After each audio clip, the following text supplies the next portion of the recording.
Sebelum melanjutkan, jangan lupa subscribe dulu, terima kasih. Bab 453, Aku akan menikah. Sekalipun itu benar, aku yakin Qian dan Muan bisa mengatasinya dengan mudah. Dari mana kau mendapatkan rasa percaya diri itu? Seng Xiao menggelengkan kepalanya, kehilangan kata-kata. Tidak bisakah kau lihat betapa yakinnya Lin Muan pada Qian? Dan selama dia ada di sampingnya, dia tidak akan kehilangan kekuatannya.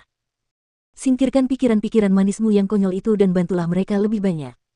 Seng Xiao memukul kepalanya pelan. Seperti tidak seorang pun dapat membantu Lu Qian jika dia tidak dapat membuktikan dirinya, jadi dia dan ibunya harus mengalah. Namun, kita dapat meningkatkan pengaruhnya di meja perundingan, karena kamu adalah keponakan wali kota Shen dan istri CEO Zongteng, tidak banyak yang akan menentangmu. Aku akan mendukungmu apakah kamu memberikan tanggapan yang terukur atau menimbulkan masalah. Kau ingin aku melakukan hal buruk lagi, benar kan? Mu Qi tak kuasa menahan diri untuk memutar matanya, pria itu selalu menghasut orang lain untuk melakukan hal terburuk. Jadi, apakah kamu melakukannya? Tentu saja aku mau. Begitu Mu Qi berbicara, Seng Xiao mengangkatnya dan membawanya ke kamar tidur mereka. Apa yang sedang kamu lakukan? Mu Qi tersentak. Kau bilang kau akan melakukannya. Mu Qi terdiam. Sudah berhari-hari kakak ketiga terkunci di dalam kamarnya yang gelap dan tidak terang, dan tidak melangkah keluar satu langkah pun. Dia tidak terlalu peduli tentang apapun sekarang. Yang ingin ia ketahui hanyalah siapa yang akan dinikahkan dengannya. Namun anehnya, Old Seng membiarkannya keluar malam ini, dan memperbolehkannya datang ke meja makan. Kakak ketiga tidak bertanya mengapa. Dia hanya tahu bahwa dia sangat lapar dan ingin segera kenyang sekarang, dan tidak perlu tahu siapa tamu mereka hari ini. Seng Kai menatapnya dengan cemas, tetapi kakak ketiga berasumsi bahwa dia dan keluarganya lah yang merasa simpati padanya. Ia sama sekali tidak menyadari bahwa calon ayah mertuanya datang mengunjungi calon menantu laki-lakinya. Baru setelah makan malam dan kepala Hu pergi, Seng Kai mengatakan yang sebenarnya kepadanya. Apakah kamu ingat wajah-wajah yang kamu temui saat makan malam? Tidak. Apa hubungannya mereka denganku? Pria yang memakai kacamata berbingkai emas itu adalah seorang maestro properti. Putrinya berusia 24 tahun ini. Aku mengerti maksudnya, tapi kenapa dia tidak membawa putrinya terlalu lama? Apakah dia terlalu jelek atau semacamnya? Kakak ketiga langsung mengerti bahwa itu tentang pernikahannya.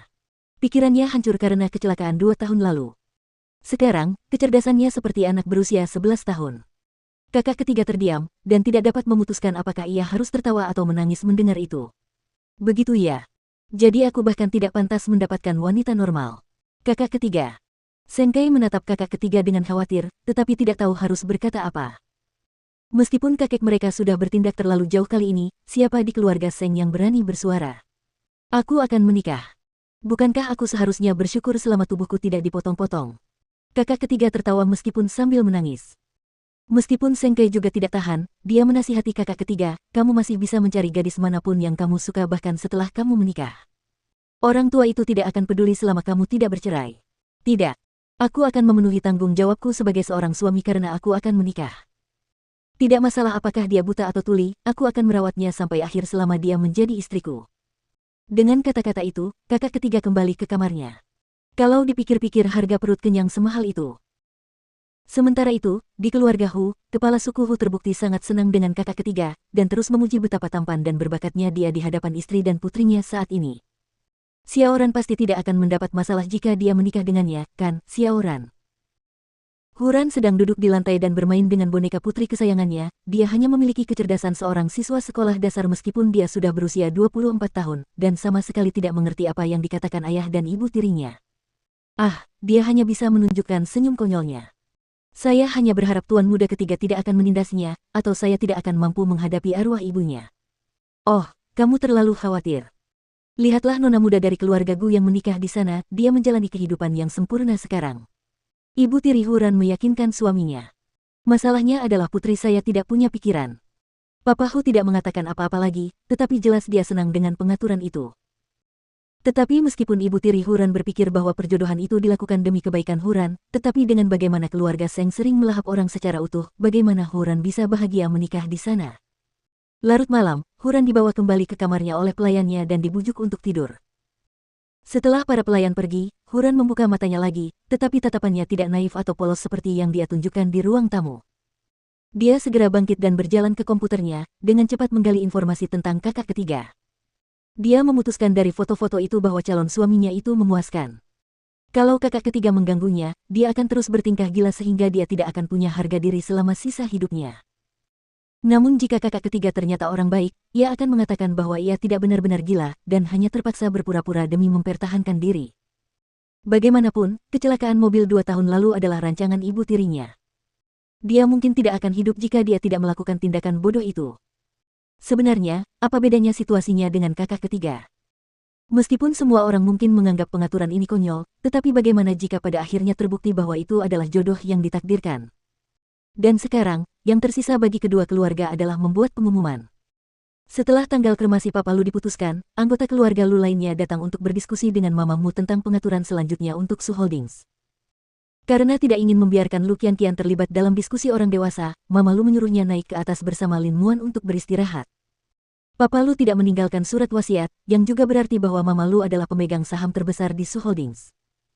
Karena mengira dia tidak tahu apa-apa tentang manajemen, anggota keluarga lainnya menyarankan untuk memilih delegasi untuk memilih ketua pelaksana. Mama Lu mendengarkan semuanya di sofa, sebelum akhirnya berkata dengan lembut, "Suamiku, saudaramu masih di dalam peti jenazahnya dan belum dikremasi. Aku tidak berminat membicarakan hal-hal seperti itu bahkan sebelum tubuhnya dingin, tidak perlu terburu-buru untuk mengambil alih kekuasaan, Lu Holdings selalu ada di sini dan tidak akan pernah pergi. Kakak ipar tertua, kami sedang terburu-buru untuk menjaga agar Lu Holdings tetap berjalan. Masalah kakak tertua perlu ditangani, tetapi perusahaan juga harus bertahan. Karena kamu masih kesakitan, dan Qianqian terlalu muda untuk mengerti, kami berharap seseorang akan membantumu memikul beban keluarga. Apa maksudmu, tolong? Kalian jelas-jelas di sini untuk memaksa ibuku. Kalian semua tidak lebih dari binatang, ingin mendapatkan bagian kalian setelah ayahku meninggal." Lin Muan menahan Lu Qianqian dan membujuknya, "Mereka tidak melakukan ini semua demi keuntungan pribadi.